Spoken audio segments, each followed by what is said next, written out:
নমস্কার বন্ধুরা, এই যে রান্না শুরু করলাম। আগে জিরে ভেজে, শুকনা খোলায় জিরে ভেজে নামিয়ে নিয়েছি। ডালের বড়িটা ভেজে নেব।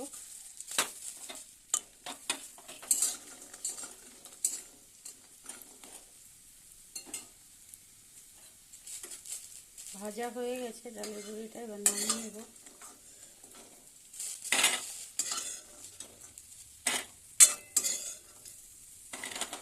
ভালো করে ভেজে নিলাম। আর একটু তেল দিয়ে দিচ্ছি।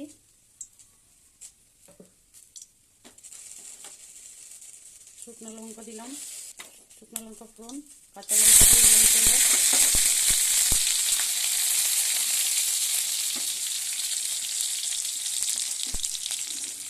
এবার দিয়ে দিলাম পাঁচফোড়ন, পাঁচফোড়ন সম্বারা দিব। এই যে ফোড়নে দিয়ে দিলাম পাঁচফোড়ন। তো ভালো লাল লাল করে একটু ভাজা হয়ে যাক, তারপরে দিব সবজি। সব রকম মিশানো সবজি আছে।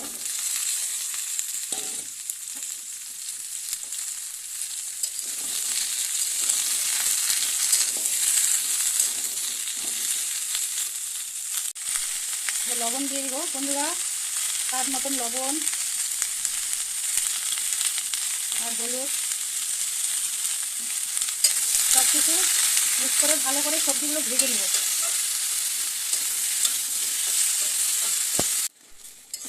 একদম ভাজা ভাজা হয়ে গেছে। ভেন্ডিটা এখন দিলাম।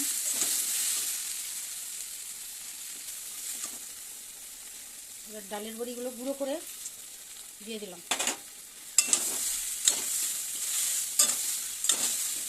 সব ভালো করে মিক্স করে নিলাম। একদম সব কিছু ভালো করে ভাজা হয়ে গেছে। এবার একটু হালকা করে গরম জল দিয়ে দেব, মাখো মাখো করে করব। এবার সব ঢেকে দিব।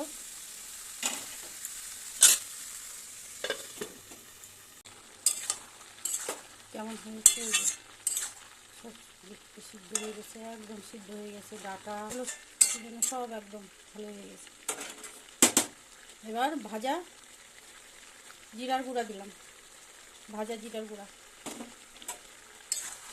ভেজে রেখেছিলাম শুকনো খোলায়, ওটা গুঁড়ো করে দিয়ে দিলাম। ভাজা জিরা একদম মাখো মাখো হয়ে গেল।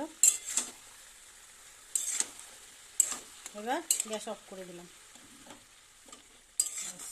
হয়ে গেছে মিশানো সবজি ডালের বড়ি দিয়ে। ডালের বড়িও গলে গেছে, একদম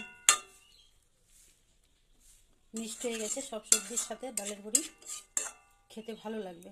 ডালের বড়িটা মিষ্টি হয়ে গেলে ভালো লাগে। আমাদের মিশানো সবজি ডালের বড়ি দিয়ে কমপ্লিট।